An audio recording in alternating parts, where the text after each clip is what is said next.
We're going to have the CDC involve the pharmacies with distribution, where they actually have the supplies, the plan, the means to disperse the vaccinations. It's a plan. HHS is even going to make sure that we have more trained vaccinators. It doesn't matter how many vaccines we have. If we don't have people who are trained to actually put the vaccinations in the arms of American people, then it doesn't matter. To join me now to weigh in on this issue and the whole myriad of situations that are unfolding right now as President Biden deals with the coronavirus is Dr. Frita Fisher. She is with the Emory University Hospital in Atlanta, Georgia. And Dr. Fisher, what do you think about the rollout of the plan and how important is it to get it out to more people than 100 million? I am so excited about the rollout of the plan. And he says 100 million vaccinations in his first 100 days. I actually hope that we can overshoot that because we really need even more vaccinations in order to reach herd immunity in a timely manner. But I love the whole attitude and the energy. The first statement in the plan is to restore trust. We want to restore trust, which is key in getting people to trust science, respect science, and get these life-saving vaccinations. You know, so true. And that leads me to the question about Dr. Anthony Fauci, the chief medical advisor for President Biden and Vice President Kamala Harris. He was asked questions during the White House press briefing on yesterday, and he was asked, how do you feel that you can actually move forward now and have people trust the science? What did you think about his response? I felt that his response was transparent, honest, truthful. It's amazing. We noticed that sometimes Dr. Fauci would disappear for months during the last administration. That's because he always held science number one and honesty number one. And he even said that sometimes he knew he would have to face some consequences for that. But now he is liberated and he can be honest. And most importantly, he said that if you don't know, you don't know. This is still a novel coronavirus. We do not know everything. But in order to trust the scientists, the experts, the leaders, they have to be honest. And he now has the freedom to do so. And I felt like he was genuine in his response. And you could actually see the jubilation in his face. I loved it. And, you know, you and I were talking off camera, and for you, it's a sense of relief as well, a breath of fresh air in dealing with an administration that really is making its number one priority dealing with this coronavirus, dealing with this pandemic that has taken now 410,000 lives, more than 37 million people testing positive. And now this administration is calling for more testing, calling for more vaccinations, and getting everybody on board, including manufacturers. Tell me how you look at this entire plan, including with the CDC, Emory University Hospital, where you're there in Atlanta, Georgia, and dealing with all the disparities. It has been a long time coming, but it's what we've needed all the while. It is a plan, and it's something that is doable. We are going to have the FEMA placing 100 vaccination centers in place. We're talking huge vaccination centers, something like, stadiums, places where the masses can go to get vaccinated. It's possible. We just needed a plan. We're going to have the CDC involve the pharmacies with distribution, where they actually have the supplies, the plan, the means to disperse the vaccinations. It's a plan. HHS is even going to make sure that we have more trained vaccinators. It doesn't matter how many vaccines we have. If we don't have people who are trained to actually put the vaccinations in the arms of American people, then it doesn't matter. But now we have a plan to actually increase the amount of people who are giving the vaccines. We have a plan. We can definitely do this, and I'm very excited.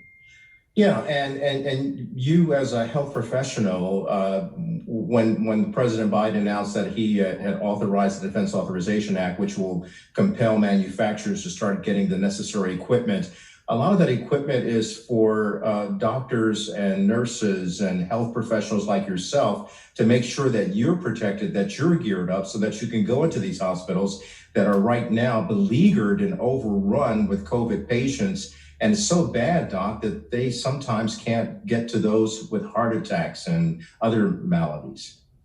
It's really a sad case because all we've been doing is talking about pandemic and COVID-19, but still heart attacks, very high killer in the United States. We have people dying of strokes. We have people who just have all of the diseases that have already been there who are not able to get care. So this is a beautiful, comprehensive plan where we can get our health back in America. We can get back to normal. I'm extremely optimistic and excited.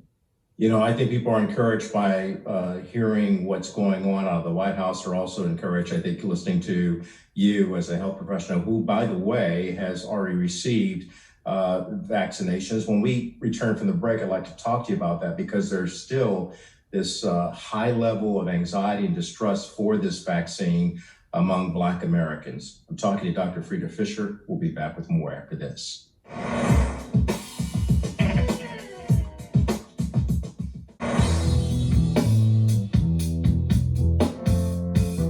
And welcome back. I'm talking to Dr. Frita Fisher. And Doc, you received the vaccines. You received both doses from the, if my memory serves me right, from the Pfizer vaccine. Is that right? That's correct, Pfizer.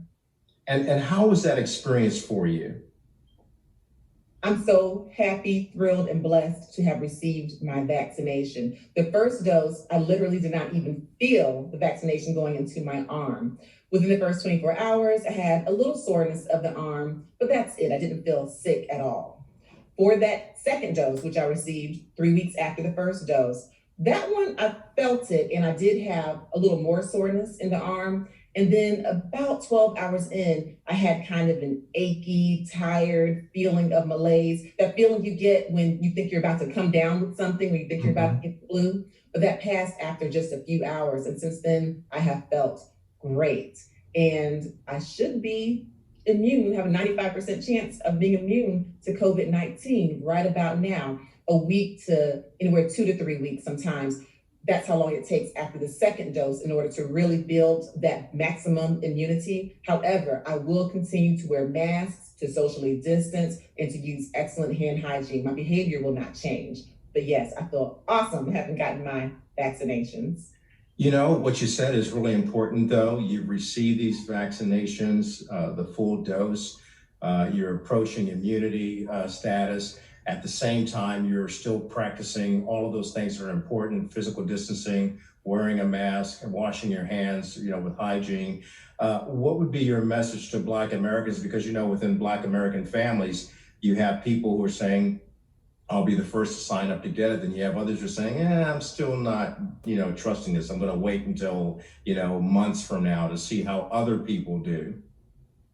What I say to Black families, we see now that COVID-19 has devastated Black communities more so than any other communities. More of us are dying, more of us require hospitalizations. Many of us have those comorbid conditions: diabetes, high blood pressure, obesity, asthma, which make us as a community more at risk for getting COVID-19 and from having the very serious complications. And so the vaccination helps the Black community just as much, if not more, relatively percentage-wise, than other communities. So it's important for us to get the vaccine.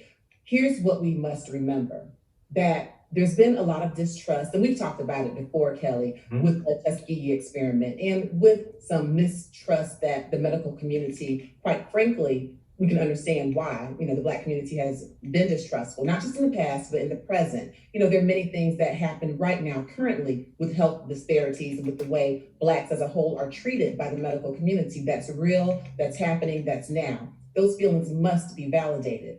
However, with specifically this COVID-19 vaccination, the rollout, the development, Black scientists have been in the room. We know that Dr. Kizzy Corbett, a young Black female, 34 years old, actually developed, she was a lead scientist in developing the Moderna vaccine. And then we have Blacks on the FDA advisory boards, on the NIH panels. We have Black ethicists. Blacks are in the room where the important decisions are being made. And so I want the Black community to really be aware of that. And instead of listening to all of this misinformation on the social media channels, instead of your fears being tapped into by the great unknown, I'm encouraging everyone to listen to scientists, to physicians, and to people you trust. Yeah. We can show you better than we can tell you. And for me, people who are saying they want to wait and see, They can wait and see me and the other African Americans and people who are getting the vaccinations and doing great. I've gotten both of my doses. I feel wonderful. I feel so happy because there's a light at the end of the tunnel, and we will at some point be looking behind us and saying what the pandemic used to be. Okay, I appreciate you sharing that because, a lot of people will still have those fears and, doubts in the back of their mind. A lot of that is due to the previous administration that really questioned the science and politicized wearing masks and politicized the vaccine. But now, like you said, with the fact that we're facing death in record numbers within our community because of COVID-19, it would seem better to get the vaccine and get to a place where you're at, where you're nearly immune from this tenacious virus that keeps mutating. Yes. All right, Dr. Frita Fisher, I always appreciate you, Emory University Hospital, and you have your own program on YouTube, and they can find you where? They can find me on YouTube, Dr.Frita, that's Dr.Frit, as in take care of yourself, A. You can also find me on my website, www.drfrita.com. I give information on a wealth of medical topics. Absolutely. I appreciate all that you're doing, and certainly your scientific insight and knowledge is valuable to each and every one of us. Thanks for the information. We'll be back with more after this.